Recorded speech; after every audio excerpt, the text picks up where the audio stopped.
네, 잠시 기도드리겠습니다. 사랑과 은혜가 풍성하신 우리 아버지 하나님, 크고 귀한 구원의 은혜를 우리 주님의 보혈의 공로 안에서 값없이 저희에게 베풀어 주신 것 진심으로 감사를 드립니다. 구원하여 주시고 거룩한 몸된 교회 안에 지체와 부분 삼아 주시고 이 교회를 통해서 드러내시는 하나님의 뜻과 계획을 배우며 순종하고 더욱 하나님의 사람으로 복음과 교회의 일꾼으로 성장해 갈 수 있도록 이끌어 주시는 것 진심으로 감사를 드립니다. 주님, 우리 가운데 복음의 불을 더욱 풍성히 부어주셔서 더 많은 결실이 우리를 통해서 나타날 수 있도록 도와주옵소서. 교회가 주님의 이름으로 기도하며 준비하고 있는 학예 수양회를 통해서 더 많은 사람들이 구원을 받게 되므로 아버지 하나님께 크신 영광이 되고 우리 각각에게는 기쁨이 넘치기를 더욱 구합니다. 우리의 사랑하는 가족들 중에서 늘 주님께 기도드리는 것처럼 어느 한 사람이라도 이뤄지게 되는 사람 없게 되도록 도와주시고 우리의 입술과 우리의 삶으로 주님을 온전히 드러낼 수 있도록 도와주옵소서. 해외에 나가서 복음을 위해 수고하고 있는 선교사와 그의 가족들에게 우리보다 더 풍성한 은혜들로 더하셔서 그 사역을 능히 잘 감당할 수 있도록 도와주옵소서. 이 시간 전국에서 또 서울중앙교회에서 하나님의 말씀이 증거되고 있는 곳곳마다 함께 해주심으로 말씀 앞에 나온 많은 사람들이 구원에 이르게 되도록 도와주옵소서. 함께 말씀을 듣고 배우는 이 시간 오직 주 성령님께 모든 것을 온전히 맡기고 부탁을 드립니다. 이 모든 것 우리를 사랑하시는 우리 구주 예수님 이름으로 감사하며 기도드립니다. 아멘. 네, 함께 성경 말씀 보시겠습니다. 시편 133편을 보시겠습니다.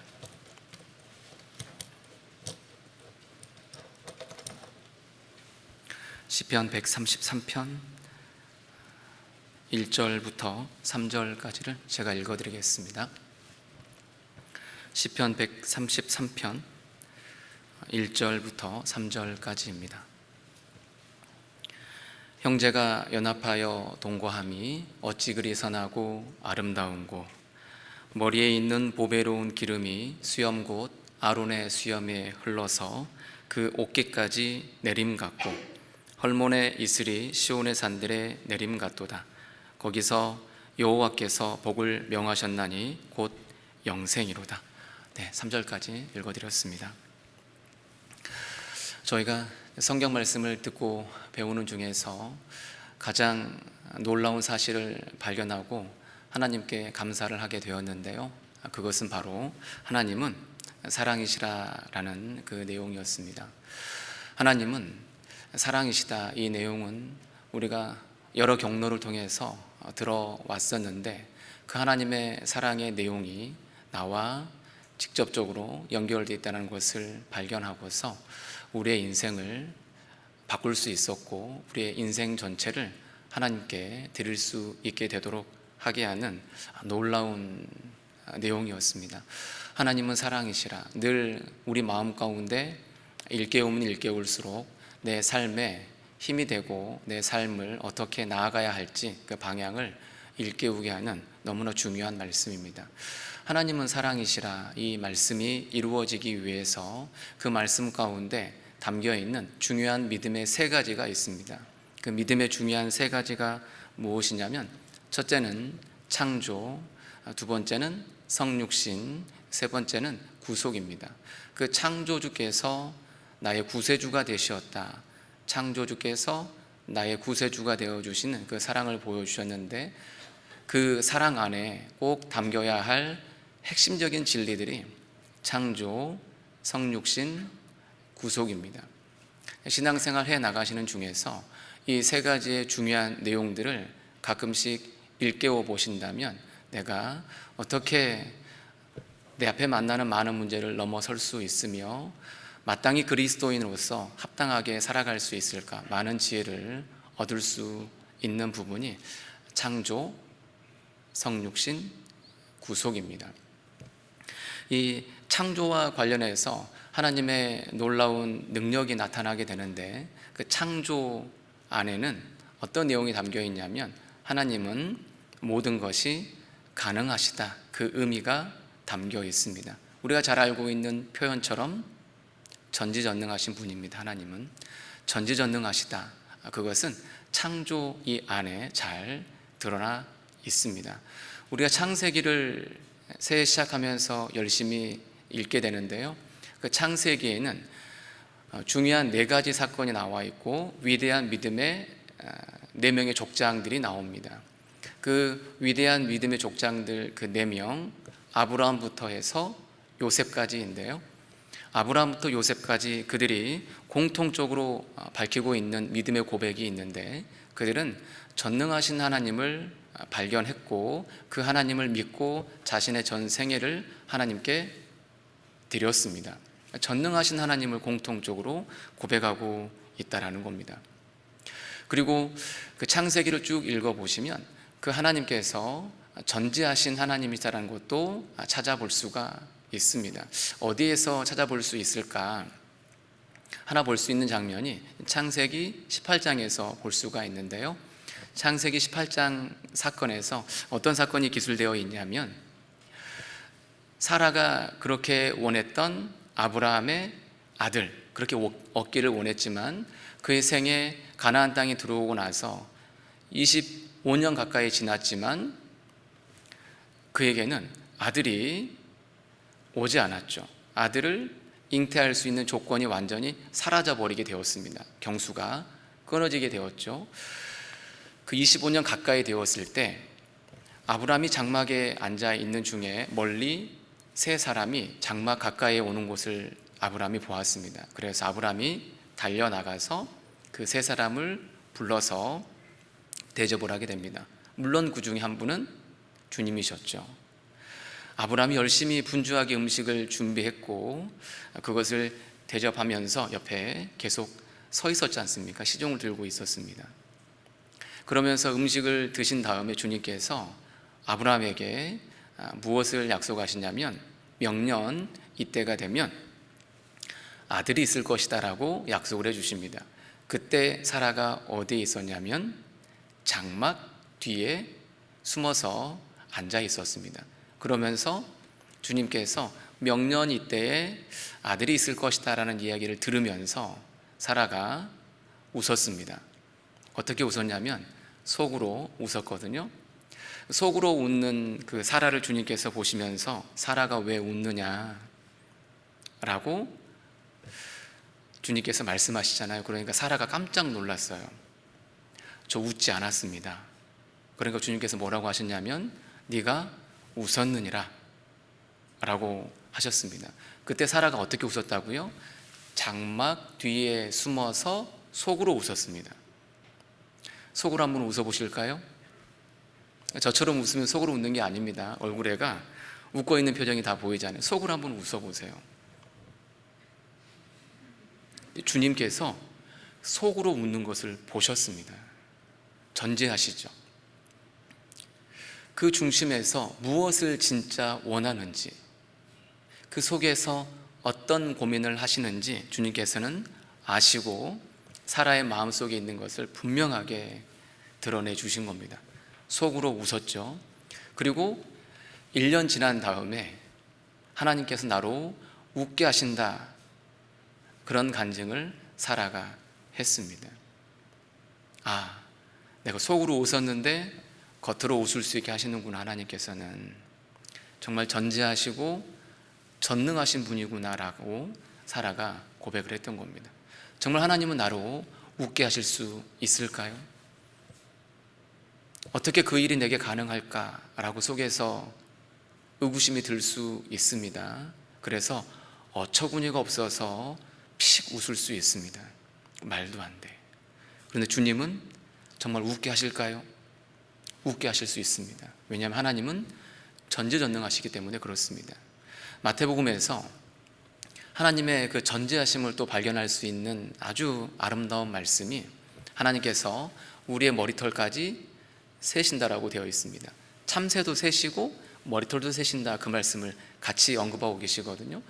참새를 세신다. 참새 2마리는 한 아사리온에, 5마리는 2 아사리온에 팔리게 됨을 알고 계셨습니다. 한 아사리온에 2마리면 2 아사리온이면 4마리인데 5마리라고 하신 것은 거래를 할 때 넉넉한 그 아주머니께서 1마리 더 주는 그 덤의 거래까지 보고 계시다라는 거죠. 우리 일상의 현장에서 일어나고 있는 것을 주님은 익히 다 알고 계십니다. 그래서 참새와 관련해서 말씀하셨구나라고 교훈을 받을 수 있고요. 머리털을 헤아리셨다라고 되어 있는데 나와 관계된 것을, 내 깊숙이 있는 것을 알고 계심을 알려주십니다. 그런데 왜 머리카락이라고 하셨을까? 곰곰이 성경을 읽는 가운데 일깨워지는 것은, 곰곰이 보십시오. 머리카락을 헤아리신다. 그것은 머리카락 아래에 있는 머릿속을 능히 헤아리심을 보여주고 있는 거, 그렇죠? 더 내려가 볼까요? 우리 마음속에서 무엇이 일어나고 있는지, 내 마음속에 있는 것까지 다 헤아리신다라는 것을 알려주는 말씀이 되는 겁니다. 하나님은 정말 전지하십니다. 내 마음에 근심, 내 마음에 고민이 있으면 모든 것을 알고 계시는 아버지께 속으로 구해보십시오. 무릎을 꿇고 구해보십시오. 그 아버지는 전지전능하십니다. 창조주이시죠. 모든 것이 가능하신 분입니다. 믿음의 중요한 첫 번째가 창조라고 말씀드렸는데, 그 창조 안에서 볼 수 있는 것은 하나님께서는 전지전능하시다, 이 부분입니다. 두 번째가 성육신입니다. 그 창조주께서 멀리에 계시는 것이 아니고 실제 나와 같은 몸을 입고 이 땅에 들어와 주신 겁니다. 나와 같은 아픔, 나와 같은 슬픔을, 아니 그 이상을 겪으셨습니다. 나와 똑같은 몸을 가지고서요. 그게 진짜 사랑이죠.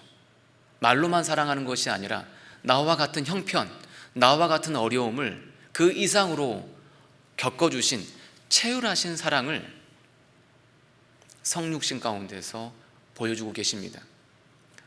내 안에 있는 고통 아무도 모른다고 생각이 우리는 듭니다. 각각의 신앙의 과정 가운데 겪는 위기들이 있고요. 그때마다 아무도 나의 위로자가 될 수 없다, 그런 아픔, 고민, 외로움, 괴로움, 이건 우리를 너무나 힘들게 합니다. 그러나 주님은 나와 같은 몸을 입고 이 땅에 들어오셔서 내가 겪는 그 많은 고통을 직접 다 그 이상으로 겪으신 분이시구나, 그걸 생각해 보면 마음에 큰 위로가 됩니다. 앞을 볼 수 없는 사람, 어떤 제한, 장애물이 있어서 주님을 만날 수 없었던 사람, 대표적인 사람이 바디메오와 삭개오입니다. 누가 하나님의 팔에 안길 수 있는가? 누가복음 18장에서 바디메오가 보이고요. 누가 하나님의 구원을 받을 수 있는가? 누가복음 19장에서 삭개오가 보입니다. 18장하고 19장 외우셨죠? 누가 하나님의 팔에 안길 수 있는가? 하나님의 팔, 누가복음 18장에서 주님이 안아주시는 어린아이들이 나오고요, 주님이 받아주셨던 바디메오가 나옵니다. 누가복음 19장에서는 누가 구원을 얻을 수 있는가? 삭개오가 장애물을 넘어서서 뽕나무 위에 올라가서 주님을 직접 만나게 됩니다. 그들은 많은 한계와 장애물이 있어서 하나님께 부르짖었죠. 주님께 부르짖었습니다. 그런데 곰곰이 생각해 보시면 그들이 부르짖었기 때문에 만났다라는 것도 맞지만 주님이 찾아와 주셨다, 이것이 더 정확한 표현이 될 겁니다. 주님이 찾아와 주신 겁니다. 어떻게요? 사람의 몸을 입고 이 땅에 들어와 주신 겁니다. 지극히 낮은 몸으로 겸손하신 모습이 성육신 가운데서 나타납니다. 창조, 성육신, 전지전능하신 하나님께서 지극히 낮아지신 그 모습이 보입니다. 그 다음에가 구속입니다. 그 구속에는 나를 불쌍히 여겨주신 하나님의 진짜 사랑이 보입니다. 십자가의 희생이 도드라지게 나타납니다. 창조에서 재창조로 넘어가는 그 과정의 중심에 십자가가 있습니다. 단상 위에 보면 알파와 오메가가 있죠. 시작과 끝이지만 재창조로 넘어가는 그 중간에 무엇이 있습니까? 십자가가 있습니다. 모든 것의 중심에 십자가가 있음을 이 단상에 있는 알파와 오메가 십자가가 실은 보여주고 있는 겁니다. 역사의 중심에도 예수 그리스도께서 계십니다. 성도의 삶의 중심에도 누가 하셔야 하냐면 예수님께서 계셔야 함을 알려주고 있는 겁니다. 그 예수님의 생애의 중심으로 들어가 보면 무엇이 있냐면 십자가가 있는 겁니다. 그 십자가는 목숨을 스스로 내어 놓으신 겁니다. 목숨을 누굴 위해서 내어주신 거냐면 놀랍게도 나를 위해서 목숨을 내어주신 겁니다. 어느 누구도 나를 위해서 그 목숨을 스스로 버릴 수 있는 분은 없습니다. 주님은 나를 위해서 그 놀라운 목숨을 버려주신 겁니다. 스스로. 내가 스스로 버리노라. 스스로 버리셔서 나를 사랑해 주신 겁니다. 창조주께서 나의 구세주가 되셨다. 그 놀라운 그 은혜의 내용을 우리는 믿음으로 받아들이게 되었는데, 이 믿음도요, 실은 내가 믿음을 키워서 내가 믿어야지, 내가 힘있게 믿어야지 하는 그런 믿음이 아니고, 믿음의 실제 의미는 기대고 의지하는 겁니다. 하나님의 사랑이 크기 때문에 그 사랑을 알면 알수록 나는 자연스럽게 거기에 기대고 의지하는 겁니다. 하나님께서 보여주신 영원한 속죄, 과거의 수치, 현재의 연약함, 앞으로 내가 보일 수 있는 넘어질 가능성, 이것을 다 포함한 영원한 속죄죠. 그 놀라운 그 큰 사랑을 보여주니까 그 큰 사랑에 나는 자연스럽게 믿음으로 반응할 수밖에 없는 겁니다. 조금 더 설명해 보면, 놀이터에 보시면 구름 사다리가 있잖아요. 제가 제 아이를 데리고 구름 사다리에서 열심히 놀고 있는 겁니다. 아빠가 올라간다, 제가 올라가니까 저희 아이가 따라서 올라왔다고 해볼까요? 올라가고 내려가고 하다가 제가 아이가 올라온 사이에 확 내려가 버린 겁니다. 그러니까 아이가 정점에 머물러 있는 그 상황에서 얼마나 두렵겠어요. 그때 제가 어떠한 제스처를 할 거냐면, 팔을 벌리면서 아빠에게 안겨, 가까이 가서요. 그러면 아이는 안길 겁니다. 안기는 것은 믿음입니다. 그런데 그 아이가 왜 안기게 되는 거냐면, 아빠의 능력을 믿기 때문에, 그것보다도 아빠가 자기를 얼마나 사랑하는지 아니까 자연스럽게 그 몸을 던질 수 있는 겁니다. 아빠의 사랑이 그 아이의 믿음을 일으킨 겁니다. 우리는 흔히 내가 믿음이 좋기 때문에 하나님의 사랑이 나에게 연결된 것으로 생각할 수 있는데, 그럼 나의 믿음이 약해지면 하나님의 사랑도 약해지는가? 내 상황에 따라서 하나님의 사랑이 변하는가? 이런 혼동을 겪고 있는 경우가 왕왕 있습니다. 하나님의 사랑은 변하지 않고요, 하나님의 사랑은 정말 큰 사랑입니다. 그러니까 나는 거기에 자연스럽게 믿음으로 반응할 수밖에 없는 겁니다. 믿음은 따라가는 겁니다, 하나님의 사랑에. 그런데 내가 믿음이 세서 내가 강하게 붙드니까 하나님께서 나를 붙잡아 주시는 것처럼 생각하는 경우가 있더라고요. 그렇지 않습니다. 하나님께서 나를 붙잡아 주시는 겁니다. 하나님의 말씀은 진리입니다. 법칙입니다. 사실입니다. 이것도 믿음을 작동시킵니다. 왜냐하면요, 하나님의 말씀은 진리이고 법칙이고 사실이니까 변하지 않습니다. 나는 변하지만 이것은 변하지 않습니다. 늘 동일하십니다. 어제나 오늘이나 영원토록 동일하십니다. 변하지 않죠? 그러니까 변하지 않는 그것에는 당연하게 믿음이 갑니다. 내일 해가 뜬다? 늘 변하지 않았기 때문에 나는 내일 해가 뜬다고 믿는다. 이것이 어색하지 않죠. 내가 믿음이 좋아서 해가 뜬다고 믿는 게 아니고요, 해가 늘 떠왔기 때문에 그것에 나는 믿음으로 자연스럽게 반응하게 되는 겁니다. 창조주께서 구세주가 되셨다. 이건 놀라운 사랑인데, 그 사랑이 너무나 크기 때문에 나는 믿음으로 자연스럽게 반응해 버린 겁니다. 그래서 거저 얻은 사랑, 깨달은 사랑이 된 겁니다. 그래서 내가 구원의 확신을 누릴 수 있는 겁니다. 믿음의 중요한 요소라고 말할 수 있는 창조, 성육신, 구속, 이것을 곰곰이 생각해 보신다면 신앙생활에 나가시는 가운데 많은 부분들을 넘어갈 수 있는 귀한 교훈이 될 것 같아서 서두에 말씀을 좀 드려봅니다. 오늘은 시편 133편을 중심으로 해서 거기서 복을 명하셨나니 이 제목으로 말씀을 드리려고 합니다. 시편이라고 말씀드렸습니다. 시편은 잘 아시는 것처럼 성경에 위치적으로 가운데 있습니다. 왜 하나님께서 시편을 가운데 두셨을까? 그런 생각도 해보게 됩니다.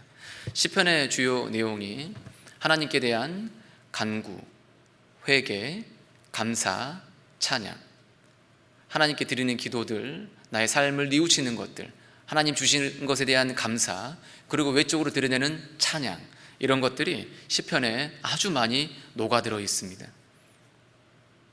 내 삶의 중심에 하나님께 대한 간구, 회개, 감사, 찬양, 이것을 가득히 정말 두어야 됩니다.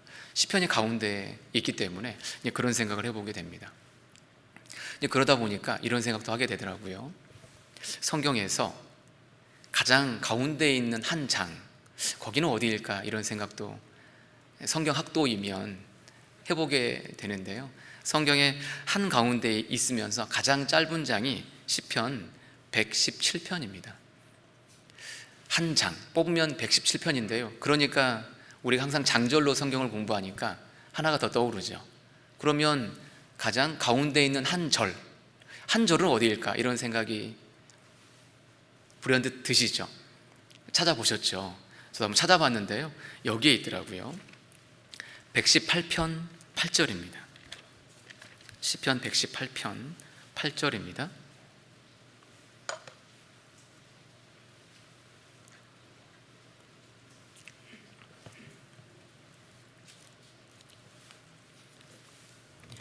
여호와께 피함이 사람을 신뢰함보다 나으며, 이 8절이 성경 가장 한가운데 있는 절이다라고 성경학자들은 얘기를 합니다.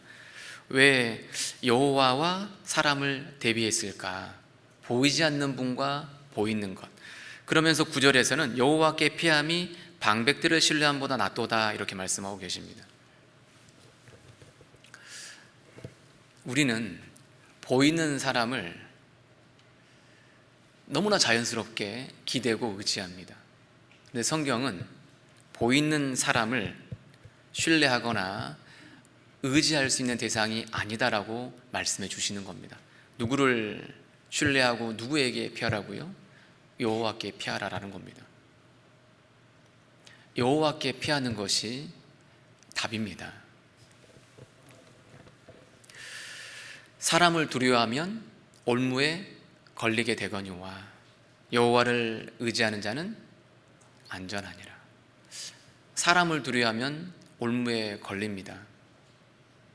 사람을 두려워하는 것을 벗어나는 방법은 여호와를 의지하는 겁니다.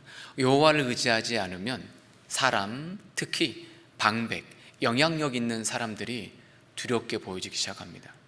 사람이 두려워진다, 이것은 위험 신호입니다. 사람이 커진다, 위험 신호입니다. 하나님이 작아졌기 때문에 그렇습니다.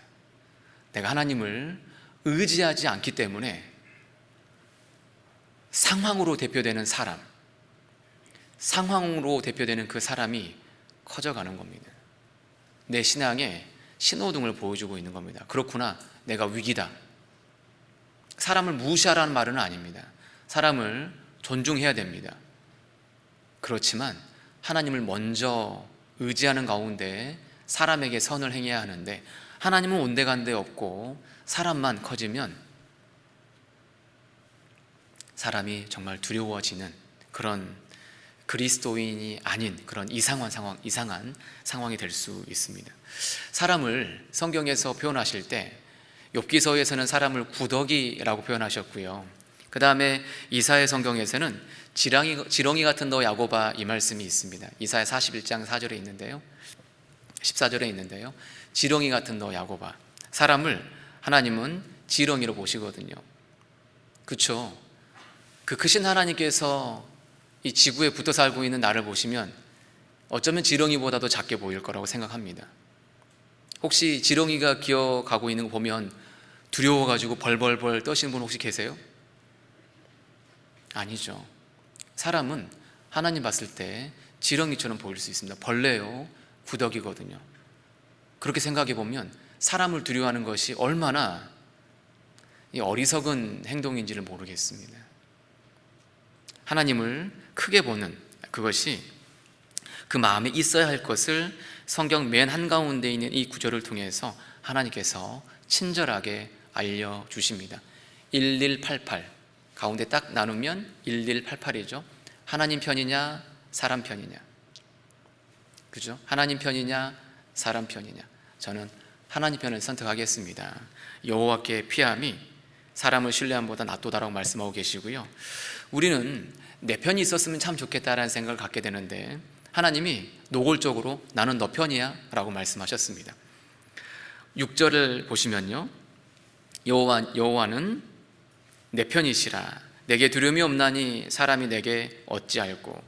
여호와께서 내 편이 되사 나를 돕는 자 중에 계시니 그러므로 나를 미워하는 자에게 보응하시는 것을 내가 보리로다. 이 말씀 너무나 귀하죠. 내 편은 누구라고요? 하나님이십니다. 하나님은 내 편이시고요, 저의 팬이십니다. 부모님들과 교제 나눌 때 그런 얘기 해드리거든요. 자녀에게 부모가 가져야 할 마음가짐 중에서 중요한 것은 아이의 절대적인 편이 되어 주십시오 얘기를 드리거든요. 아이의 절대적인 편이 될 수 있습니다. 되어야 합니다. 어떤 큰 사고를 치고 왔더라도 일단은 아이의 편이 돼서 그 아이를, 그 마음을 보듬어 준 다음에 그 다음에 잘잘못을 따져야 되는 거죠. 아이의 편이 되어야 합니다. 그리고 적극적으로는 아이의 팬이 될 필요가 있습니다. 광팬 아시죠? 팬이 되어야 됩니다. 하나님께서는 저 편이시고요, 감히 제 팬도 되어 주실 것이다 라고 생각을 하게 됩니다. 우리가 그만큼 귀하거든요. 나라는 사람 한 사람을 위해서 친히 그 목숨을 내어주셨기 때문에 그렇습니다. 내 편이십니다. 하여튼 이 성경 한가운데 있는 저를 통해서 받을 수 있는 교훈이 그와 같고요. 다시 본문인 133편으로 넘어가 보시겠습니다. 1절 위에 보시면 표제가 붙어 있습니다. 다윗의 시라고 되어 있고요. 다윗은 거의 시편의 절반 가까이를 손수 기록한 사람입니다. 그러다 보니까 나도 주님께 드리는 시를 한두 편 정도는 가지고 있어야 되겠습니다. 내가 주님께 드리는 시편, 이렇게 기록해 놓고 다윗이 시편 1편을 암송하면서 하나님께 찬송을 드린 것처럼, 시편 23편을 외우면서 하나님께 찬송을 드린 것처럼 나의 시편을 신앙생활 중에서 깨달은 것 중심으로 잘 기록해 놓으시고 종종 주님께 그것을 드려졌으면 좋겠습니다. 다윗은 그런 시를 정말 많이 갖고 있었고 그 중에 일부를 우리에게 보여준 겁니다. 이 기록된 것보다 훨씬 더 많았을 겁니다. 다윗의 시 중에 곧 성전에 올라가는 노래다라고 되어 있습니다. 성전에 올라가는 노래. 이 성전에 올라가는 노래다라는 이 표제가 붙어있는 시편 134편에서도 볼 수가 있습니다. 132편에서도 볼 수 있고요, 131편에서도 볼 수 있습니다. 꽤 많이 있다는 걸 알 수가 있는데요, 조사를 해보니까 120편부터 134편까지 무려 15편이 성전에 올라가면서 부르는 노래로 이 표제가 붙어 있습니다. 성전에 언제 올라갈까? 이스라엘은 1년에 3차례 예루살렘으로 올라가게 되어 있습니다.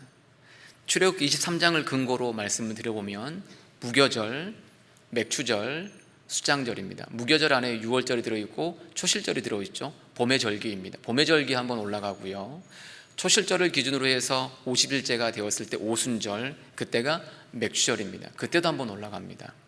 그리고 가을절기로 일컫는 나팔절, 수장절, 그 안에 속죄일, 이때 가을절기에 또 한번 올라갑니다.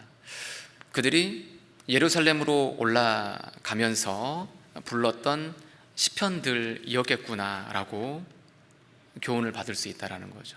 그렇구나, 예루살렘으로 올라갈 때, 주님이 계시는 곳으로 갈 때는 찬송을 부르면서 가는 게 맞겠구나. 그러니까 저희가 예루살렘으로 말할 수 있는 교회 또는 수양회장, 우리가 중요하게 생각하는 곳이죠. 그곳으로 갈 때 우리 입에서 찬송이 자연스럽게 흘러나오시죠. 연어떼가 물을 거슬려서 자기가 태어났던 고향으로 향하는 것처럼 수양회장 도착할 때쯤 되면 그 정한 톨게이트 지나서 올라갈 때 마음이 흥분되시죠. 정한 밤도 보인다, 정자도 보인다면서 이렇게 마음이 흥분되잖아요. 중요하게 생각하는 곳으로 갈 때 찬송이 올라오고 마음이 흥분됩니다. 이스라엘 민족은 그 마음의 감사함을 이 찬송을 부르면서 하나님께 드렸던 겁니다. 교회 오실 때 하나님께 찬송을 드리면서 감사하는 마음으로 오는 것이 마땅한 자세임을 이 부분을 통해서 하나 알 수가 있고요. 이 올라가는 노래라고 되어 있는데요, 이 갈릴리 지역에서 예루살렘으로 올 때 사마리아 쪽으로 거쳐서 오면 한 3일 정도면 가로질러서 올 수 있다고 합니다. 좀 빨리 올 수 있는 길인데, 사마리아에 있는 사람들은 유대인들과는 원수지간이다 보니까 유대인들은 그 길을 많이 기피하죠. 물론 예수님께서 그 길을 거쳐서 올라가신 경우도 있지만 어찌됐든 자주 다니는 길은 아닙니다. 우회해서 오게 되는데, 요단강, 갈릴리에서 사해를 잇는 강이 요단강이잖아요. 요단강 동편 쪽 길로에서 오게 되는데 한 6일 정도 거쳐서 오게 된답니다. 그러면 이스라엘이 출애굽을 해가지고 그 여리고 맞은편 쪽을 건너서 가나안 땅으로 입성하게 되지 않습니까? 건넜을 때 딱 마주하게 되는 곳이 여리고입니다. 여리고가 큰 도시이고요, 거기에 삭개오가 이제 세리장으로 있었기 때문에 꽤 많은 세금을 뜯을 수 있는 아주 그 세리들에게는 아주 목이 좋은 곳이 여리고입니다. 많은 사람들이 왕래가 있는 곳이기 때문에 그렇습니다. 여리고에 와서 예루살렘으로 오게 되는데, 여리고는 해발 기준으로 약 250m 낮은 곳에 위치하고 있습니다. 정말 낮습니다. 그리고 예루살렘은 해발 기준으로 약 800m 고지대에 있습니다. 그러니까 여리고에서 예루살렘으로 가는 그 길이 높이상으로 말하면 거의 1000m에 이르고요, 거리로 따지면 약 한 30km가 넘는 거리입니다. 진짜 길고 높은 그런 코스, 난코스죠. 그래서 예루살렘에서 여리고로 내려가다가 강도 만나서 겁 안 죽게 된 사람 알고 계시죠? 선한 사마리아인을 통해서 주막에 들어간 사람. 그 사람도 그 여리고에서 예루살렘 사이에 있는 그 많은 험한 바위들도 있고 꼬불꼬불하는 그 길 가운데에서 어려움을 당했던 거거든요. 굉장히 어려운 난코스라고 합니다. 그 난코스를 거치면서 형제들과 함께 가면서 노래를 함께 불렀던 겁니다. 신앙은, 우리는 여리고에서 구원을 받았잖아요. 우리는 새 예루살렘에 도착할 겁니다. 그렇죠? 구원받은 사람은, 여리고에서 구원받은 우리는 모두 다 새 예루살렘 성에 들어갈 거거든요. 그러면 우리의 신앙은 어떻게 돼야 될까요? 항상 올라가는 신앙이 되어야 될 겁니다. 정한 물고기의 조건이 아시는 것처럼 지느러미와 비늘이 있어야 됩니다. 지느러미는 좌우 지느러미죠. 균형감과 방향 감각이고, 꼬리 지느러미는 추진력을 얘기하는 겁니다. 방향을 정하고 그곳을 향해서 나아가는, 새 예루살렘을 향해서 나아가는 우리의 모습입니다. 그리고 비늘은 외부의 공격으로부터 자기를 보호합니다. 그리고 또 하나, 외부의 압박으로부터 자기를 지키게 하는 것이 비늘입니다. 어디로 내가 나아가고 있는가? 어떻게 구원받은 이후에 한 해 지나가면서 정말 내가 신앙이 성장하고 있을까? 아니면 그대로인가? 아니면 도태했는가? 매달 매일 성장하고 있을까? 매일 스스로 하는 것이 나를 변화, 성장시키거든요. 내가 매일 스스로 하고 있는 것이 무엇이 있는가 정말 생각을 해봐야 됩니다.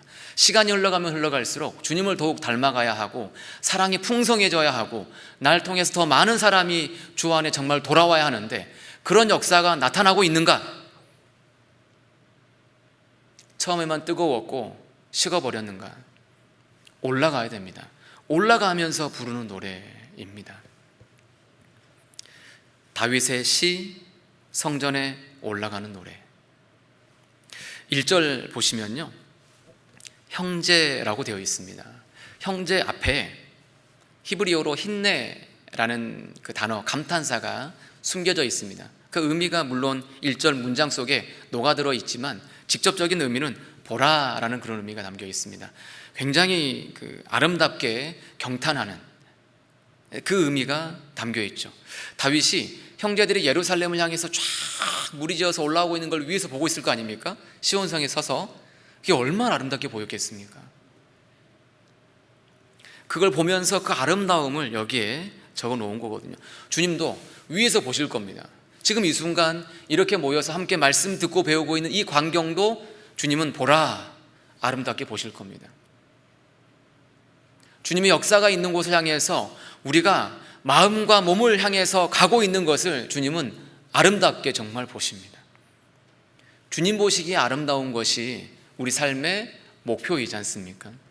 보라, 이 주님의 감탄이 들어가 있습니다. 형제라고 1절에서 밝히고 있습니다. 형제, 당연히 구원받은 사람을 얘기하는 겁니다. 구원을 받은 사람은 예수 그리스도와 예수 그리스도께서 하신 그 일이 마음에 받아들여진 사람입니다. 예수 그리스도와 예수 그리스도께서 하신 그 일, 하나님을, 예수님을 통해서 믿는 거거든요. 하나님을 믿는다라고 말하는 사람들이 참 많잖아요. 나도 하나님을 믿는데 하나님을 믿는다고 말하는 사람들이 참 많더라고요. 그런데 다른 게 뭐냐면 그들은 오직 예수 그리스도를 통해서 하나님께 나아가는 것이 아니고 거기에 다른 예수, 다른 복음, 다른 것들을 통해서 거기에다가 섞어서 혼잡케 한 거죠. 그렇게 해서 나갔기 때문에 그들은 멸망을 당하는 겁니다. 예수 그리스도를 통해서 하나님을 믿는데 그 예수 그리스도께서 날 위해서 하신 그 일을 받아들인 사람이 형제이고요, 그 형제를 예수님께서 십자가에 죽으신 이후에 부활하셔서 뭐라고 말씀하셨냐면, 너는 내 형제들에게 가서 이르되 내가 내 아버지 곧 너희 아버지 내 하나님 곧 너희 하나님께로 올라간다 하라. 내 형제들, 내 아버지 너희 아버지. 주님과 저희가 형제지간이 되었습니다. 주님과 격이 완전히 다른데 주님은 나를 형제라고 불러주시죠. 하나님의 사랑하심을 받은 형제들아, 함께 하늘의 부르심을 입은 형제들아, 거룩한 형제들아, 주님 우리를 형제라고 불러주시고 우리는 형제라 부르시기에 부끄럽지 않은 삶이 되도록 우리 삶 가운데 형제로서의 삶을 정말 살아가야 됩니다. 형제라고 말씀하고 계십니다. 우리는 형제입니다. 저 자매인데요? 나 형제죠. 다 형제입니다. 주님은 형제 중에서 어떤 형제를 진짜 원하냐면 제자인 형제를 원합니다. 제자다운 형제. 내가 정말 주님의 제자일까? 주님이 나의 정말 스승일까? 주님의 제자가 되어야 됩니다. 주님의 육신의 형제들이지 않습니까? 주님의 육신의 형제들이 다음에 어떻게 되는지 아시죠? 주님의 제자가 되었습니다. 야고보, 그렇죠? 유다, 육신의 형제였는데 제자가 되었습니다. 우리도 주님의 형제가 되었습니다. 이제는 주님의 제자가 되어야 됩니다. 요한복음을 쭉 읽어보시면 제자의 조건을 한 3가지 정도 찾을 수가 있습니다. 제자라고 직접 언급된 곳이 있습니다. 요한복음 8장을 읽어보시면 진리를 알지니 진리가 너희를 자유케 하리라, 이 말씀하시면서 진리 가운데 거하면 참 내 제자가 된다라고 밝히셨습니다. 진리를 받아들인 사람, 예수님이 진리십니다. 진리 가운데 행하는 사람이 제자입니다. 진리를 내가 정말 받아들였는가? 내가 진리 가운데 행하고 있는가? 제자의 조건입니다. 두 번째 말씀하신 것이 요한복음 13장에서 찾아볼 수가 있습니다. 뭐라고 말씀하시냐면, 너희가 서로 사랑하면 이로써 모든 사람이 너희가 내 제자인 줄 알리라. 너희가 서로 사랑하면 모든 사람이 너희가 내 제자인 줄 안다라고 말씀하셨습니다. 사랑하는 사람입니다. 구원을 받았는데 사랑이 없다? 사랑이 식었다? 정말 제자일까요? 제자는 사랑이 많은 사람입니다. 제자의 두 번째 조건이 서로 사랑하는 거라고 말씀하셨습니다. 서로 사랑인데 먼저는 내가 사랑하는 겁니다. 제자의 세 번째 조건을 요한복음 15장에서 말씀하고 계시는데요, 과실을 많이 맺으면 너희가 내 제자가 되리라라고 말씀하고 계십니다. 풍성한 결실을 맺혀야 합니다. 어떤 열매일까요? 여러 가지 열매들이 있을 겁니다. 그것은 뒤에 또 말씀을 드릴 겁니다. 진리를 깨닫고 진리 안에 거하는 사람, 사랑하는 사람, 과실을 많이 맺는 사람, 제자입니다. 형제에서 제자가 되어야 합니다. 주님은 우리가 제자가 되기를 원하십니다. 주님은 그래서 부활하시고 나서 대명령을 내리셨습니다. 가서 제자를 삼으라라고 말씀하고 계셨습니다. 제자가 되어야 합니다. 형제를 말씀하고 계시고요, 그 다음에 형제는 어떻게 해야 된다고 말씀하고 계시냐면 1절 말씀 다시 보시겠습니다. 형제가 연합하여 동거함이 어찌 그리 선하고 아름다운고. 주님이 아름답게 보는 것을 말씀하고 계시면서 형제의 연합이라고 말씀하고 계십니다. 시편에 보시면 구원으로 아름답게 하셨다라는 말씀이 있습니다. 구원받은 사람은 주님은 아름답게 보십니다. 형제가 연합된 것도 아름답게 보시고요, 복음을 전하기 위해서 산을 넘는 발도 아름답게 보십니다. 그런데 이 1절 안에서 주님이 아름답게 보신다라는 그것들이 다 들어가 있는 걸 알 수가 있습니다. 주님은 정말 아름답게 보십니다. 형제가 연합하는 것을. 이 연합, 동거, 연합과 동거는 그리스도인의 표준이며 잣대이고 내가 누구인지를 드러내는 정체성의 확인표입니다. 표준과 잣대입니다. 연합과 동거. 연합하기를 힘쓰죠. 연합하는 속에서 교회는 성장합니다. 교회의 성장의 원리, 이것이 연합과 동거입니다. 내가 누구이며 내가 왜 무엇을 위해서 이 세상에서 살아가는가? 나는 교회와 함께 복음을 위하여 주님을 증거하는 사람이다. 이게 나의 정체성이잖아요. 내가 누구인지를 잊어버리면 정말 안 됩니다. 중고등학교를 보내고 있는 학생들을 정체성의 확립식이라고 얘기를 하는데요, 왜 그렇게 얘기를 하냐면 초등학교 이전 시기에는 어떤 특징을 갖고 있냐면 의존성이 큽니다. 그래서 부모에게 많이 의존합니다. 그러다가 성인 대학생이 되면 독립을 하게 됩니다. 그러니까 중고생은 그 사이에 껴있는 존재입니다. 어쩔 때는 자기 마음대로 하겠다고 하면서 독립적인 존재인 것처럼 자기의 힘을 과시합니다. 몸은 다 컸으니까요. 그런데 마음과 생각은 아직 덜 커서 어떨 때는 부모에게 많이 기대고 의지하죠. 의존적인 모습과 독립적인 모습이 공존해 있어서 의존적인 아이가 독립적인 존재로 커가는 그 과정에서 정체성이 흔들리고 있는, 이랬다 저랬다 하고 있는 그런 상황을 중고등학생 시기에 있는 아이들을 그렇게 얘기를 합니다. 정체성이 확립되었다, 그를 어른이라고 얘기하거든요. 그리스도인도 언제 어른이 될까? 내가 누구인지 이것을 명확하게 인식할 때, 나는 그리스도인이다, 나는 성도다, 나는 교회의 지체다,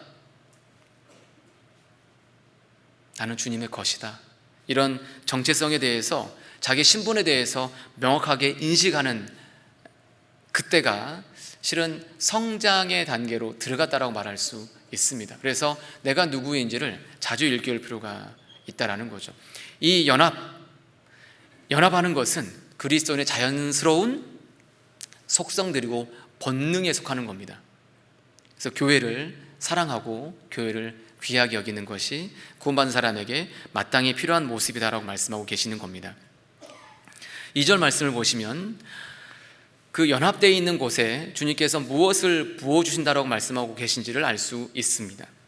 머리에 있는 보배로운 기름이 수염 곧 아론의 수염에 흘러서 그 어깨까지 내림 같고 헐몬의 이슬이 시온의 산들에 내림 같도다. 두 가지를 말씀하고 계시는데요, 두 가지 액체가 보이시죠?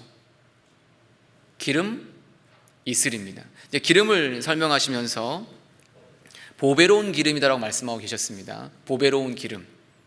이 보배로운 기름을 대제사장인 아론의 머리에 부으면요, 그것이 흘러 타고 내리는 겁니다. 수염을 흘러 타고 내려서 에봇, 제사장의 판결 흉패이죠. 흉패에 기름이 흘러 타고 내려가고요, 그리고 그 끝까지, 즉 어깨까지 흘러 내려간다라고 말씀하고 있는 겁니다. 머리에 있는 그 기름이 모든 지체 끝까지 내려갈 수 있음을 알려주는 겁니다. 제가 방금 이 판결 흉패를 말씀드렸는데요, 제사장의 의복에는 보석들이 꽤 많이 있습니다. 양쪽 어깨에 큰 보석 하나씩 양쪽 어깨에 들어가 있습니다. 그래서 6지파의 이름, 6지파의 이름이 양쪽 어깨에 있는데요, 이것은 날마다 우리 짐을 지어주시는 대제사장과 같은 우리 주님의 모습을 알려주시고 계시는 거고요. 가슴에 있는 12보석입니다.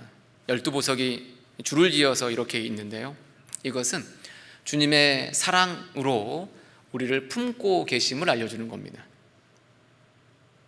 주님의 사랑 안에, 그리스도 안에 들어와 있고 각각의 위치, 있어야 할 곳에 있으면, 있어야 할 위치를 지키면 어디입니까? 그리스도 안, 교회 안입니다. 그럴 때 머리로부터 보배로운 기름이 각각에게 타고 넘치게 되는 겁니다.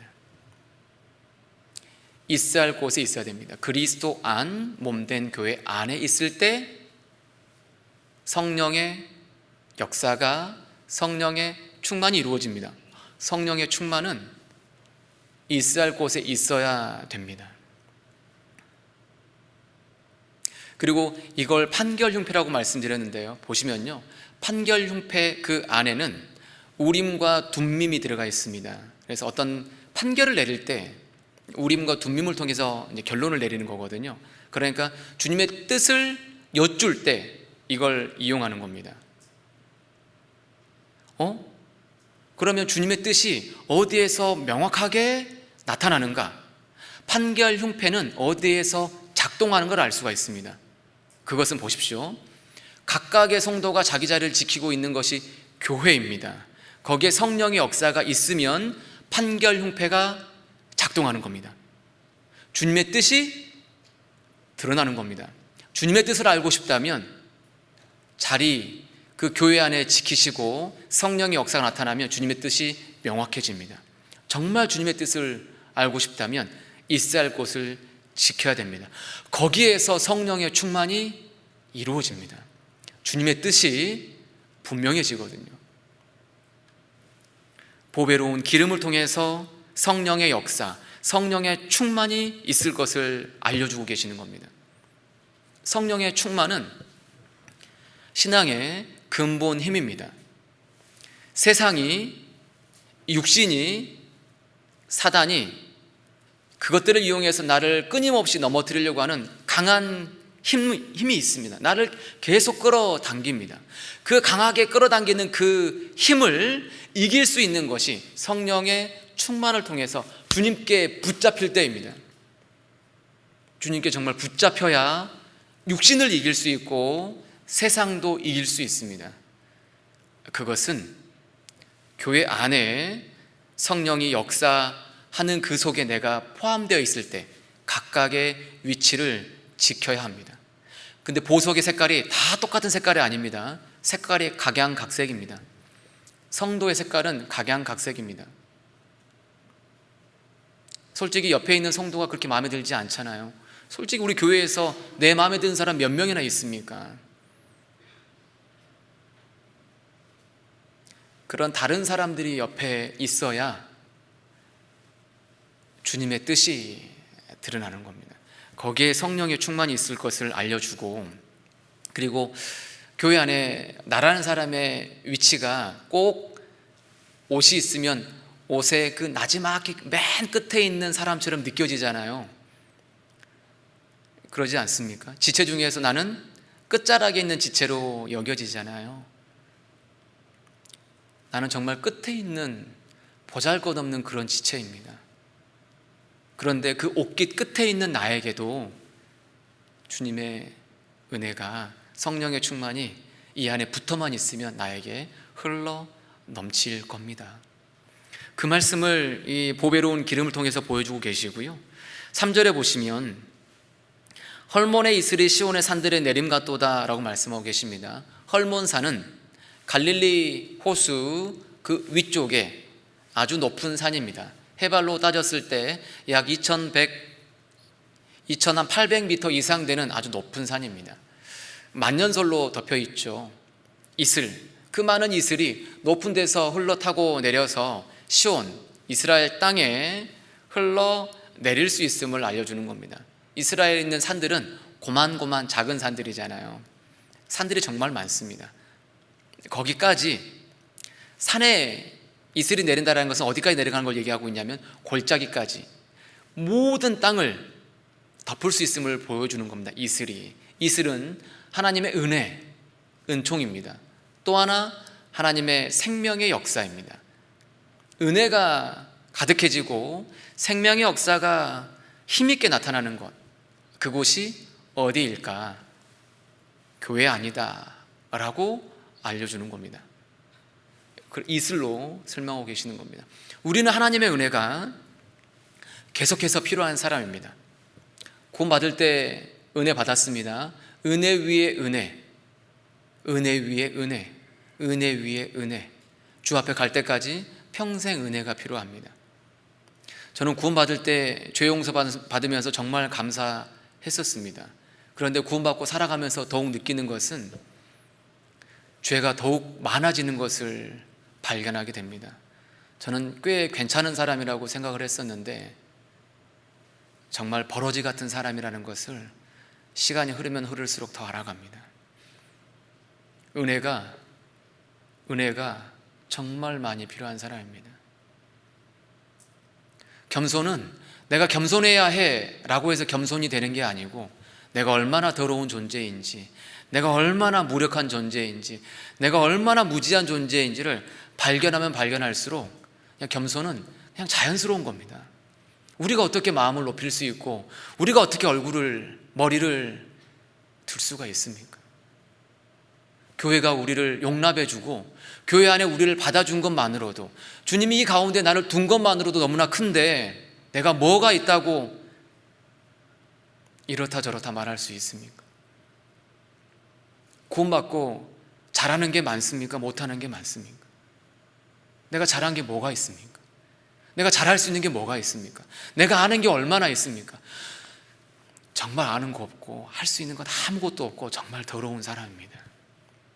구원받은 사람의 특징은 그걸 더욱 알아가는 사람입니다. 그러니까 우리는 은혜가 정말 필요한 사람입니다. 평생 영원히 은혜가 필요한 사람입니다. 그 은혜는, 이슬은 교회 안에 있을 때 항상 주어집니다. 말씀 가운데서, 교제 가운데서 그 은혜가 임하거든요. 은혜의 역사, 성령의 역사, 은혜의 충만, 성령의 충만이 교회 안에서 이루어지는 겁니다. 교회가 성장해 가면서 나도 함께 성장해 왔던 겁니다. 이스라엘이 출애굽을 해서 요단강을 건너기 전에 요단강 우편, 동편 땅을 정복했습니다. 그리고 요단강을 건너서 서편 땅도 아주 많이 정복을 했습니다.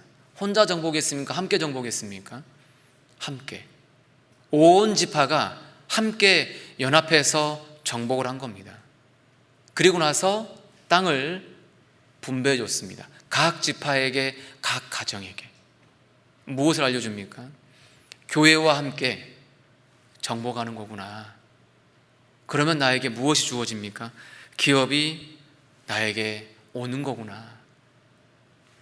성령의 충만도, 은혜의 충만도 교회와 함께인 거구나. 나는 교회 안에 있음으로 성장이 되는 거구나. 정말 놀라운 교훈을 2절과 3절을 통해서 알려주는 겁니다. 2절 끝에 내림 같고라고 말씀하셨습니다. 3절 중간에 시온의 산들의 내림 같도다. 이 133편에서 똑같은 표현이, 이 내린다라는 표현이 2번 보이더라고요. 내린다. 각양 좋은 은사와 온전한 선물이 다 위로부터 빛들의 아버지께로서 내려오나니. 빛들의 아버지께로서 내려옵니다. 주님께로부터 내려옵니다. 주님께로부터 내려와야 내 잔이 차고 넘칠 수 있습니다. 주님께 받아야 됩니다. 받아서 주는 겁니다. 십자가와 똑같죠? 받아서 주는 겁니다. 근데 우리는 좌우에서 받으려고 하는 거잖아요. 순서가 잘못되었습니다. 받아서 주는 겁니다. 내려서 차고 넘치는 겁니다. 그러니까 주님께 더 매달려야 됩니다. 위로는 위로부터 온다. 이런 재밌는 표현이 있잖아요. 위로는 위로부터 온다. 정말 위로부터 옵니다. 채움도 위로부터 오는 겁니다. 그러면서 3절 끝에 거기서 여호와께서 복을 명하셨나니, 복을 명하셨나니, 그 복을 제가 계속 말씀드린 것처럼 교회와 함께 성장하는 복이고요, 또 하나는 교회를 통해서 영생의 열매들이 모아지는 겁니다. 거기서 복을 명하셨나니 곧 영생이로다. 성장의 복, 그리고 또 다른 사람들이 주 안에 돌아오는 그 복, 이것을 얻을 수 있고요, 또 하나 기쁨의 복이 숨겨져 있는데, 저는 이렇게 교훈을 받았습니다. 영생을 맛보며 주 안에 살리라. 오늘도 내일도 주 안에 살리라. 영생을 맛보는 겁니다. 저 구원받을 때 내가 구원받은 것에 대해서 진짜 감사했습니다. 문을 박차고 나가서 저도 구원받았어요 라고 진짜 외치고 싶은 거, 이게 누르느라고 정말 힘들었습니다. 정말 외치고 싶었습니다. 그런데 그 뜨거웠던 그 구원의 첫사랑을 계속 확인하는 법이 뭐냐면 영생을 맛보는 건데, 교회 안에 있으면서 영생이 확인되는 겁니다. 영생이 내 안에서 확인된다는 거죠. 내가 구원받은 사람이란 게 맞는 거구나. 내가 구원받은 사람으로서 나타나야 할 것들이 계속 나타나고 있구나. 이걸 확인하면서 마음에 구원받을 때처럼 정말 기쁘잖아요. 첫사랑이 진짜 첫사랑이 되는 겁니다. 첫사랑이 최고의 사랑인 거구나. 이것을 더욱 깨달아가는 겁니다. 교회 안에서. 거기서 여호와께서 복을 명하셨나니 곧 영생이로다. 거기서 복을 명하셨나니. 거기가 거기입니다. 오늘 말씀 들으면 거기가 거기입니다. 이거 말하면 답할 수 있어야 됩니다. 거기가 어디라고요? 연합된 교회 안에서입니다. 거기서 복이 진짜 임하는 겁니다. 연합이 정말 중요하고, 그 연합, 복이 임하기 때문에 누구는 깨려고 할까요? 사단은 계속 깨려고 하는 겁니다. 틈을 타고요, 계속 그것을 무너뜨리려고 합니다. 성도의 허물이 많이 보이십니까? 교회가 잘못되어 있는 것처럼 보이십니까? 성도가 실수하는 것처럼 보입니까? 교회가 무엇인가 실수하는 것처럼 보입니까? 내 눈이 정말 뜬 걸까요? 사단이 선악을 알게 하는 나무의 열매를 먹으면 눈이 열린다 그랬잖아요. 눈이 열린 겁니까? 눈이 잘못 열린 겁니까? 눈이 잘못 열린 겁니다. 진짜 눈은요, 사랑으로 발린 눈이니까 아무것도 안 보입니다. 허물을 다 덮어버리거든요. 허물이 보인다, 사랑이 메마르고 있는 겁니다. 성도의 잘못이 보인다, 성도 탓이 아닙니다. 내 탓입니다. 사랑이 메마르고 있고 거기에 사단이 틈타고 있는 겁니다. 성령이 하나 되게 하신 그 사랑의 띠로 더 묶어야 되는데 가까이 껴안고 있어 보세요. 허물 하나도 안 보입니다. 멀리 있으면, 약간 떨어져 있으면 틈이 있으면 상대가 잘 보이는 겁니다. 그냥 꽉 껴안고 있으면 상대가 안 보여요. 상대가 안 보이고 품 안에 들어가 있으니까. 일단 저는 그렇게 느껴지더라고요. 어찌됐든 틈이 있으면 보이는 겁니다. 사단이 계속해서 그 연합된 것을 깨려고 하고 있기 때문에 내가 사단에게 속고 있는 거구나, 이것을 생각해야 됩니다. 우리는 연합되는 것을 계속해서 더욱 지켜야 되겠다라는 겁니다. 이 연합은 어떻게 해야 더 잘 이루어질 수 있을까? 연합이란 말씀이 나와 있는 것을 좀 찾아서 살펴보겠습니다. 골로새서 2장입니다. 골로새서 2장. 골로새서 2장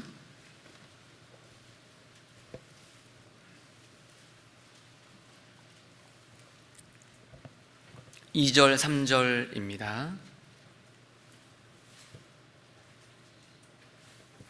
이는 저희로 마음의 위안을 받고 사랑 안에서 연합이 보입니다. 원만한 이해의 모든 부요에 이르러 하나님의 비밀인 그리스도를 깨닫게 하려 함이라. 그 안에는 지혜와 지식의 모든 보화가 감추어 있느니라. 우리 신앙의 핵심은 그리스도를 더 알기를 원하는 겁니다. 사도 바울은 그리스도를 알기를 원했기 때문에 모든 것을 배설물로 여기고 자신의 전 생애를, 자신의 그 모든 것을 주님께 다 드렸습니다. 공부를 해보면 사도 바울이 꽤 부자였다는 걸 알 수가 있습니다. 집안적 배경이 꽤 좋았던 사람입니다. 부와 세상적 명예, 세상적 지식, 우리가 탐내는 것들이죠. 부와 지식과 명예가 사도 바울은 다 있었는데 그걸 다 버렸습니다. 무엇을 알고자 했습니까? 그리스도를 더욱 알기를 원했습니다. 왜냐하면 그리스도는 하나님의 비밀이고 그 그리스도 안에는 지혜와 지식의 모든 보화가 감추어져 있기 때문에 그렇습니다. 이해가 넓어지면 넓어질수록, 믿음의 눈이 열리면 열릴수록 하나님의 비밀인 그리스도가 더욱 알아집니다. 근데 그것이 어떻게 가능한 거냐면요, 사랑 안에서 연합할 때입니다. 사랑 안에서 연합하게 되면 그리스도가 더욱 밝히 드러납니다. 사랑 안에서 연합입니다. 그럼 어떻게 하는 게 사랑이냐? 쉽게 얘기하면 이렇게 실천해 가면 사랑으로 빨리 나아갈 수 있습니다. 3장입니다. 3장 12절입니다. 3장 12절입니다. 그러므로 너희는 하나님의 택하신 거룩하고 사랑하신 자처럼 긍휼과 자비와 겸손과 온유와 오래 참음을 옷 입고, 누가 네게 혐의가 있거든 서로 용납하여 피차 용서하되 주께서 너희를 용서하신 것과 같이 너희도 그리하고 이 모든 것 위에 사랑을 더하라. 이는 온전하게 매는 띠니라. 12절 보시면요, 그러므로 너희는 하나님의 택하신 거룩하고 사랑하신 자, 하나님의 택하시고 거룩하고 사랑하신 자, 이분은 예수님이십니다. 그러니까 너희는 예수님처럼 긍휼과 자비와 겸손과 온유와 오래 참음, 신앙적 덕목들입니다. 성령의 열매들이라고 말할 수 있습니다. 그것을 오디브라라고 말하고 계십니다. 그러니까 12절 말씀을 요약하면 예수님으로 오디브라라는 겁니다. 구원을 받을 때 우리는 예수 그리스도로 옷 입었다라고 로마서 13장, 갈라디아서 3장에서 밝히고 계십니다. 구원의 옷을 입었고 예수 그리스도로 옷을 입었다라고 말씀하고 계십니다. 우리는 모두 다 예수 그리스도로 옷을 입고 있는 사람인 겁니다. 그 옷에 걸맞게끔 삶을 살아가야 한다는 거죠. 의료인은 진료를 할 때 의사의 가운을 입습니다. 의사의 가운을 받는다라는 것은 의료인으로서의 윤리성, 전문성을 견지하겠다라는 의미가 들어가 있습니다. 그 가운을 입었다면 마땅히 그 가운에 걸맞아야 합니다. 그렇다면 그리스도인은 그리스도로 옷을 입었기 때문에 그리스도와 같은 성품, 그리스도와 같은 행실을 해야 합니다. 쉽게 예수님처럼 행동을 해야 됩니다. 마음도 생각도 말하는 것도 예수님처럼 해야 됩니다. 옷이 크면 몸을 키워서 그 옷에 맞춰야 됩니다. 그 옷, 예수 그리스도를 모델 삼아서 예수 그리스도의 형상을 이루기 위해서 끊임없이 닮아가는 겁니다. 내 스스로는 예수 그리스도를 닮아가는 겁니다. 나는 예수 그리스도 옷을 입은 사람이어서 예수님처럼 행동을 해야 되고요. 그리고 교회 안에 구원받은 형제 자매는 역시 예수 그리스도로 옷을 입은 사람이기 때문에 형제 자매가 예수님으로 보여야 합니다. 왕이 7살짜리인데 7살짜리 왕도 나오잖아요, 성경에서. 7살인데 왕의 위치에 올라가서 왕복을 입고 있습니다. 제가 예를 들어서 이제 45이라고 해보겠습니다. 45인데 7살짜리 꼬맹이가 앉아가지고 자기가 왕 노릇하고 있어요. 그러면 이렇게 하면 안 되는 거잖아요. 왜냐하면 왕 위치에 있는 왕의 옷을 입고 왕이니까 어떻게 해야 됩니까? 아무리 어려도 예를 갖추어야 하고 그의 명령에 절대적으로 순종을 하는 게 맞지 않습니까? 그리스도인을 보실 때 그리스도인은 예수 그리스도로 옷을 입은 예수님으로 보여야 합니다. 그 보는 연습을 해야 됩니다. 집에 있는 가족을 볼 때도요, 내 남편, 내 아내, 내 아이로 보지 마시고 예수님으로 봐보고 행동을 해봐야 됩니다. 그럼 우리가 함부로 화를 낼 수 있을까요? 우리의 말이 함부로 나갈 수 있을까요? 교회 안에서 형제자매를 볼 때도 형제자매가 예수 그리스도로 옷을 입고 있다는 걸 생각하면 우리의 행동이 그렇게, 우리의 표정이 그렇게 나타나고 보일 수 있을까요? 그리스도처럼 그리스도께 하듯 해야 됩니다. 다시요, 그리스도처럼 그리스도께 하듯 해야 됩니다. 주님은 분명히 우리에게 물으실 겁니다. 주 앞에 섰을 때 너가 그리스도를 닮았느냐? 너가 그리스도처럼 행동했느냐? 성도에게, 작은 자에게 정말 그리스도께 하듯 했느냐? 작은 자에게 한 작은 일을 주님은 큰 자에게 한 큰 일로 보신다고 하셨지 않습니까? 주님께 한 것으로 봐주신다고 하셨습니다. 그리스도처럼 그리스도께 해야 합니다. 예수 그리스도로 옷을 입었기 때문에 내적으로는 예수님의 형상을 이루고 외적으로는 예수님의 흔적을 내 안에, 내 몸에 담아야 됩니다. 예수님처럼 행동해야 된다, 이 말씀을 여기에서 볼 수가 있고요. 그 다음에 13절에 보시면요, 누가 네게 혐의가 있거든 서로 용납하여 피차 용서하되 주께서 너희를 용서하신 것 같이 너희도 그리하고 이 모든 것 위에 사랑을 더하라. 이는 온전하게 매는 띠니라. 13절에서 사랑을 조금 풀어서 설명하시면서 용서와 용납을 얘기하고 계십니다. 용서는 상대의 허물을 내가 받아주고 책임지는 겁니다. 용납은 상대를 있는 그대로 받아주고 인정해 주는 겁니다. 용서와 용납이 약간 다르다는 걸 알 수가 있습니다. 용서가 되어야 하고 용납도 되어야 합니다. 용서는 어떻게 하면 용서가 이루어지는 거냐면 주님께로부터 내가 얼마나 큰 사랑을 받았는가, 이것을 크게 일깨우면 일깨울수록, 즉 1만 달란트 탕감 받은 사람이라는 것을 크게 생각하면 생각할수록 100데나리온 빚진 사람, 500데나리온 빚진 사람 아무것도 아니게 여겨집니다. 은혜를 망각하기 때문에, 내가 얼마나 큰 용서를 받았는가를 잊어버리기 때문에 작은 허물, 형제의 그 눈에 보이는 작은 티, 이것을 크게 보는 겁니다. 내가 얼마나 큰 용서받았는가를 일깨워야 됩니다. 주 앞에서 나를 볼 때 용서가 됩니다. 그냥 용서한다고 용서가 그냥 되는 게 아닙니다.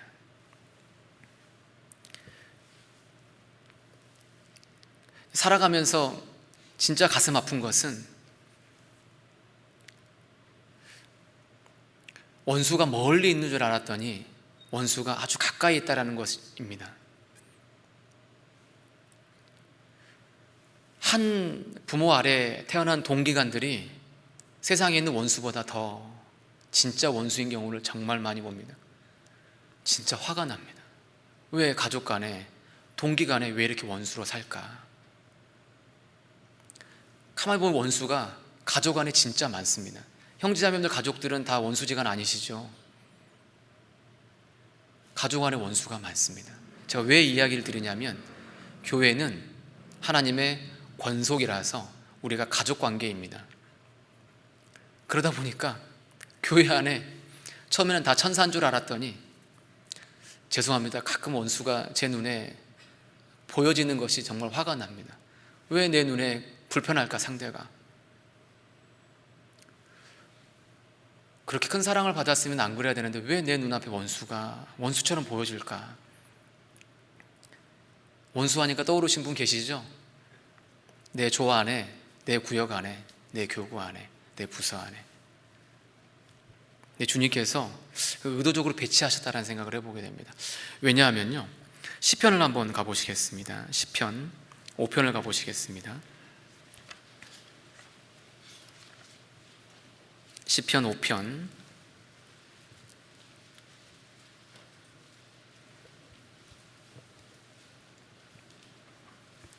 8절입니다. 여호와여, 나의 원수들을 인하여 주의 의로 나를 인도하시고 주의 길을 내 목전에 곱게 하소서. 내 신앙의 길을, 또 주님의 의를 더 알고 주님의 인도를 받는 방법을 8절에서는 가르쳐 주십니다. 누구입니까? 원수입니다. 그러니까 내 주변에 불편한 사람이 있는 것은 나를 주님께서 가르치고 있는 중에 있다라고 돌려서 생각하면서 그 원수 관계를 형제 관계로 풀어내가야 됩니다. 27장입니다. 27장 11절입니다.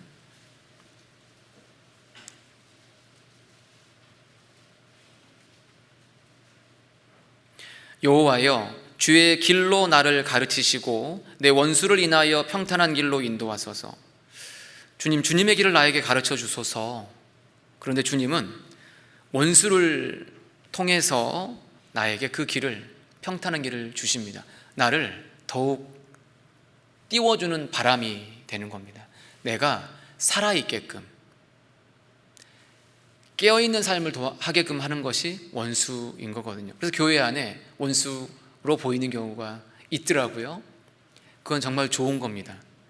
그런 사람을 사랑하고 그 사이에서 화목한 관계로 만들어가는 것, 이것이 이 안에서 우리는 연습이 되어야 됩니다. 이 안에서 서로 사랑해야 제자이고, 우리가 서로 사랑함으로 하나 되어야 우리를 통해서 주님이 증거된다고 말씀하고 계시니까요.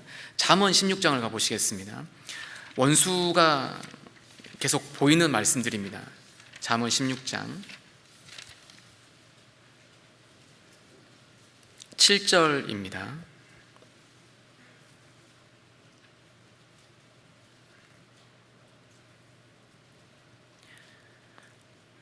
사람의 행위가 여호와를 기쁘시게 하면 그 사람의 원수라도 그로 더불어 화목하게 하시느니라. 보이는 그 사람의 관계, 눈앞에 크게 보이는 그 원수보다 보이지 않지만 크신 하나님과의 관계가 먼저임을 알려주는 겁니다.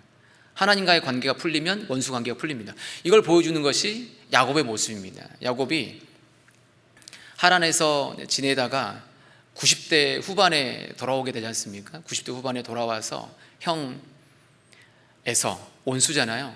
야곱의 원수 대표적인 사람은 두 사람입니다. 항상 그를 속이려고 했던 사람은 라반이고요, 그를 죽이려고 했던 사람은 에서인데, 라반 문제는 하나님께서 풀어주셨고요, 에서 문제 때문에 너무 힘들었습니다. 온다고 하니까 형이 400명의 군사를 거느리고 에서가 오고 있는 겁니다. 야곱이 아주 이제 큰일 났습니다. 그래서 그가 어떻게 했는지 알고 계시죠? 온갖 꾀를 써서 진영을 다 나누어서 보내고 야복강 거기에서 밤새 하나님과 씨름을 합니다. 전사와 씨름하면서 그는 이기는 자가 되었습니다. 진짜 이기는 자인가요? 환도뼈가 쳐서 절개되었는데, 이긴다는 게 무슨 말이냐면 하나님의 도움을 끌어내리는 사람, 하나님께 간절히 매달려서 하나님의 역사를 이룰 수 있는 사람, 그게 이기는 겁니다. 매달리는 사람이 이기는 겁니다. 하나님과의 관계가 딱 풀리니까 형 에서가 순한 양이 되었잖아요. 내가 너의 앞잡이가 되겠다. 하나님과의 관계가 풀릴 때 사람과의 관계가 풀립니다. 무슨 말입니까? 하나님의 은혜를 받는 사람, 하나님의 용서를 받는 사람은 용서할 수 있는 겁니다. 그런데요, 용서가 자기에게는 영광이라고 잠언에서 말씀하고 계십니다. 용서는 자기에게 영광이 됩니다. 나 곧 나는 나를 위하여 내 허물을 도말하는 자니 내 죄를 기억지 아니하리라. 이 말씀 기억나시죠? 앞에 있는 나는 하나님, 너는 나. 하나님은 누구를 위하여 죄를 용서하셨습니까? 나를 위하여이면서 하나님 자신을 위하여 그 사역을 완벽하게 하신 겁니다. 나를 위하여.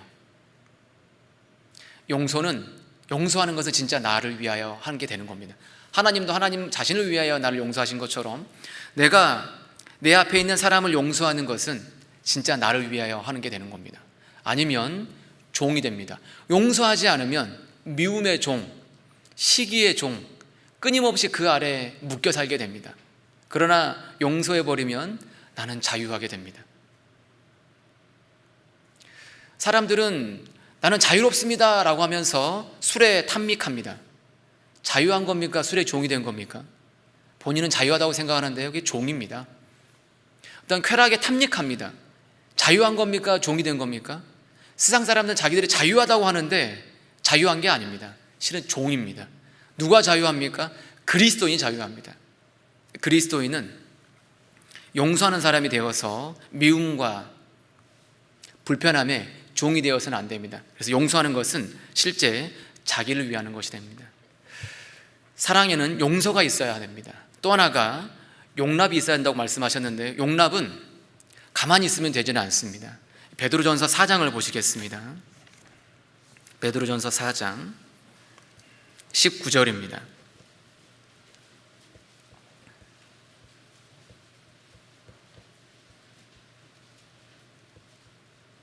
베드로전서 4장 19절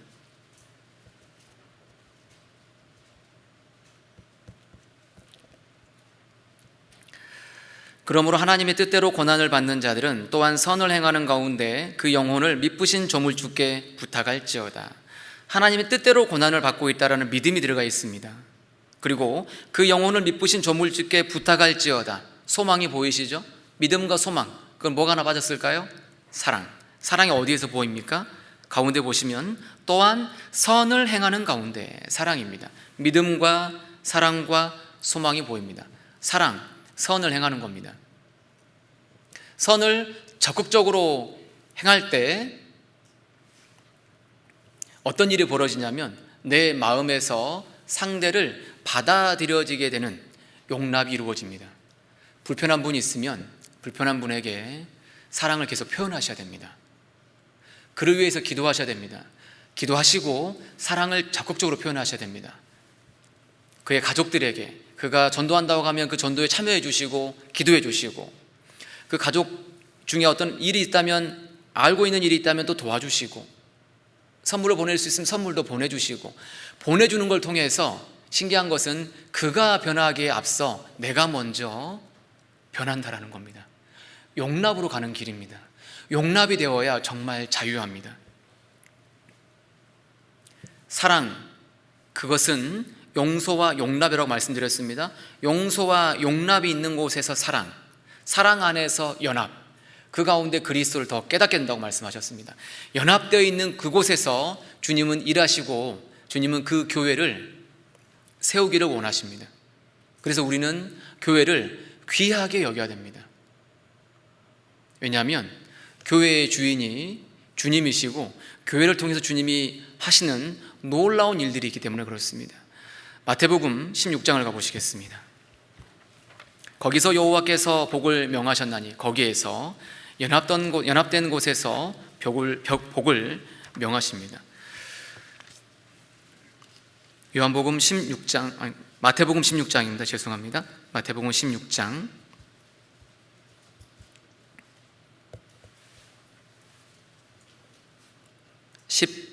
18절입니다.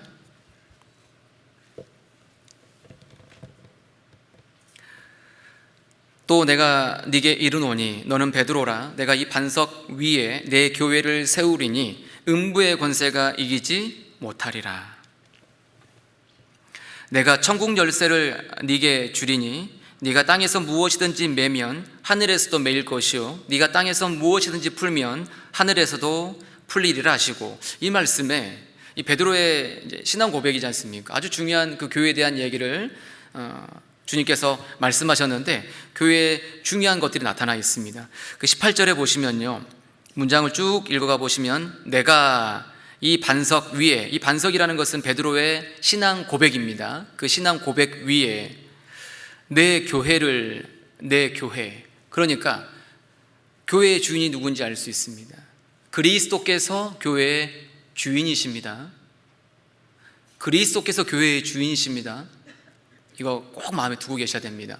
그 다음에 내 교회를 세우리니, 내가 세우리니, 누가 교회를 세우십니까? 그리스도께서 교회를 세우십니다. 이것도 중요합니다. 그리스도께서 교회를 세우십니다. 세 번째는 음부의 권세가 이기지 못하리라. 음부의 권세가 이기지 못하리라. 그리스도께서 교회를 보존하십니다. 그리스도께서 교회를 보존하십니다. 네 번째 19절에 내가 천국 열쇠를 네게 주리니, 천국 열쇠입니다. 그리스도께서 교회에 능력을 부어주십니다. 그리스도께서 교회에 능력을 부어주십니다. 더 놀라운 말씀은 그 다음에 보시면 네가 땅에서 무엇이든지 매면 하늘에서도 매일 것이요 네가 땅에서 무엇이든지 풀면 하늘에서도 풀리리라 하시고, 이 말씀을 곰곰이 보시면요, 땅에서 매고 풀면 하늘에서도 매고 풀린다고 하신 겁니다. 그러니까 그리스도께서 교회로 땅과 하늘을 연결시키십니다. 교회 안에서 행하는 것이 주님의 나라와 다 연결되어 있습니다. 땅에서 매고 풀면 하늘에서도 매고 풀립니다. 그러니까 교회 안에서 하는 일이 작은 일이 아닙니다. 작은 청소, 작은 봉사, 영혼을 구원받게 하는 그런 일들이 놀라운 일입니다. 다 연결되어 있습니다. 교회가 이와 같은 곳이다라고 말씀하고 계십니다. 그러니까 우리는 교회를 귀하게 여기고 교회에 동참하고 교회와 연합하는 겁니다. 우리 가족이 구원받는 것도 이 안에서만 가능한 겁니다. 교회를 지키는 것이 나를 지키는 것이고 내 가족을 지키는 겁니다. 교회가 평안하기를, 예루살렘을 위하여 평안을 구하라. 예루살렘을 사랑하는 자는 형통하리로다. 이 말씀 기억나시죠? 예루살렘을 위하여 평안을 구하라. 그 예루살렘 대신 교회로 바꿔보겠습니다. 교회를 위하여 평안을 구하라. 교회를 사랑하는 자는 형통하리로다. 이 말씀이 정말 적용되는 겁니다. 이 교회에 거기서 여호와께서 복을 명하셨나니 곧 영생이라고 하셨기 때문에 영생에 이르는 열매를 정말 가득 모아야 됩니다. 가득 모아야 됩니다. 점잖게 전도해서는 안 됩니다. 내가 그리스도인으로 바르게 살아가고 선한 삶을 살면 누가 나에게 어떻게 당신은 그런 삶을 사십니까? 당신의 삶의 비결은 무엇입니까? 라고 물을까요? 아닙니다. 그건 정말 극소수고요. 강권하여 전도를 해야 됩니다. 누가 하나님의 사랑을 이 세상에 전해서 주님의 집에 채울 수 있을까요? 누가 하나님의 사랑을 이 세상에 전해서 강권하여 집에 채울 수 있을까요? 누가복음 14장 23절입니다. 넘겨보시겠습니다. 방금 제가 읊었던 말이 누가복음 14장 23절이었는데요. 누가 하나님의 사랑을 이 세상에 전해서 강권하여 하나님을 집에 채울까? 누가복음 14장 23절이라고 말씀을 드렸습니다. 누가복음 14장 23절. 누가니까 누가, 14장이니까 하나님의 사랑을, 23장이니까 이 세상 사람들에게 전해서 강권하여 하나님의 집을 채울 수 있는가? 누가복음 14장 23절 외우셨죠? 자, 읽어드리겠습니다. 주인이 종에게 이르되 길과 산울가로 나가서 사람을 강권하여 데려다가 내 집을 채우라. 강권이 필요합니다. 가서 데려다가 채워야 됩니다. 점잖게 얼굴 봐가면서 전도하면 전도가 안 됩니다. 그러면 다 무시하고 전도하란 말이냐? 막무가내로? 그 말은 아니고요. 나의 입술과 삶이 마땅히 그리스도인으로서 삶이 보일 때 영향력이 있고 강권해서 채워야 합니다. 그래야 역사가 나타납니다. 점잖게 예의 바르게 사람으로서 어떤 모양을 갖추며 그렇게 해서는 안 됩니다. 기회가 있을 때마다 항상 전파를 해야 되겠습니다. 그래서 이 133편 말씀이 우리 신앙생활의 중요한 부분들 다 담고 있다라는 겁니다. 이 133편을 대부분 다 외우시기 때문에 함께 외우면서 내용을 정리해 보겠습니다. 함께 성경 보셔도 되고요. 함께 보거나 외워보겠습니다.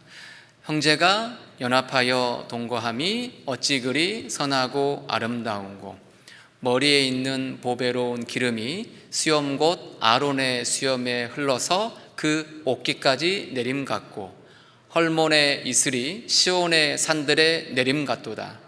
거기서 여호와께서 복을 명하셨나니 곧 영생이로다. 오늘 나누었던 말씀들이 잘 요약 정리되었을 거라고 생각합니다.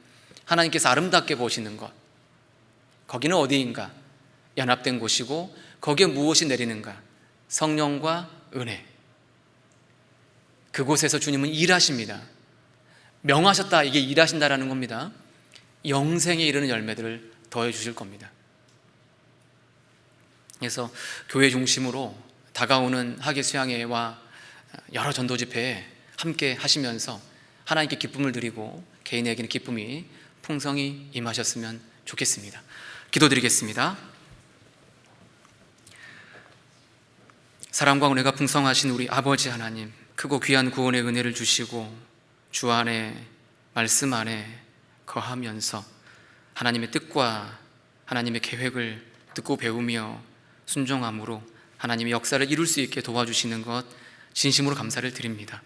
들은 말씀들이 우리 삶의 양식이 되고 우리 삶의 힘이 되고 우리 삶의 기준과 원칙이 될 수 있도록 도와주옵소서. 다가오는 학예 수양회를 통해서 더 많은 사람들이 구원을 받게 되도록 우리를 들어 사용하여 주옵소서. 한 시간 함께 하신 것 진심으로 감사드리며 우리를 사랑하시는 우리 구주 예수님 이름으로 감사하며 기도드립니다. 아멘.